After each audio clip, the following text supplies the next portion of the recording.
reason student athletes should not be paid is because recruiting would turn into a bidding war. High school prospects would simply go to the highest bid. Smaller schools would have no chance to get a good recruit because the athlete is just going to follow the money, and bigger schools have more money to offer than smaller schools do. College sports would also become less interesting because there would be no huge upsets or Cinderella stories.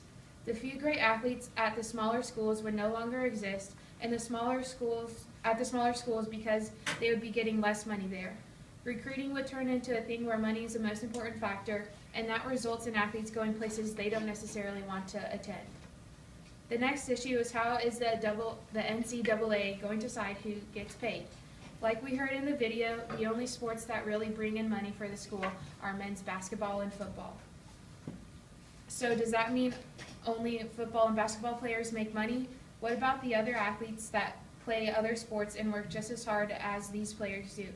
Athletes that don't play football or basketball put in the same amount of hours and have the same commitment level. That isn't very fair to them or the students that don't play a sport at all. And lastly, the big argument that college athletes are already being paid.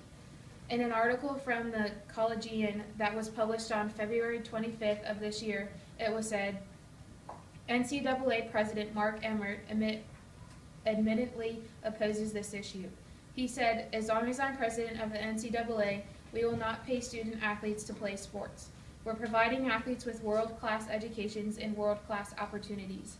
If they are one of the few that are going to move on to becoming pro athlete, there's no better place in the world to refine their skills as a student athlete. Not only are a lot of these athletes getting their education paid for, they're also getting their food, housing, and books paid for as well. Not to mention all they get from being on a team, the memories made, the trips taken, and the gear they get flooded with. College athletes also get the opportunity to be mentored by coaches and create bonds with their teammates that last a lifetime. These things you gain help you in the future when finding a job, and the bonds you made create countless connections for your future. If college athletes were paid, it would take away from their education that they need to succeed for the rest of their lives, because sports cannot last forever, but you do need an education for your lifetime. In an article titled, Should NCAA Athletes Be Paid?, published on U.S. News, it was said, the argument can be made that the opportunity to both receive an education and to get the exposure to win a major professional contract more than compensates NCAA athletes for their efforts. Rather than push college athletes further and further from academics, we need to bring it closer, says the NCAA President Mike Emmert. It is already a privilege to be a college athlete, and you already receive so much from being able to do something you love, and money does not need to be added on top of all of that.